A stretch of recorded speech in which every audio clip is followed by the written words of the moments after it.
వర్తమానమే చూడాలి. భవిష్యత్తు గురించి ఆలోచించొద్దు, బాధపడద్దు, లేదా వర్తమానాన్ని తలుచుకొని గతాన్ని తలుచుకొని బాధపడదు. సినిమా పాటలో కూడా చెబుతారు, తలచినదే జరిగినదా దైవం ఎందులకు, జరిగినదే తలచితివా శాంతి లేదు నీకు అన్నాడు.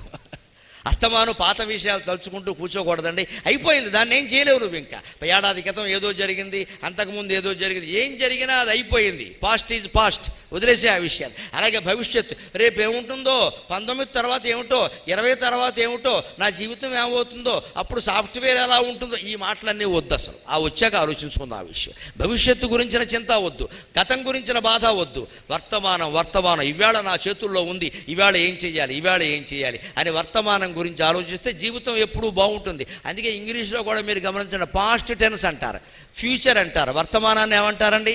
ప్రజెంట్ టెన్స్ అంటారు. ప్రజెంట్కి 2 అర్థాలు ఉన్నాయి. ప్రజెంట్ అంటే వర్తమానం ఒకటి, బహుమానం కూడా, గిఫ్ట్. ప్రజెంట్ అంటే ప్రజెంటేషన్, గిఫ్ట్ అంటే present is the presentation to us given by God.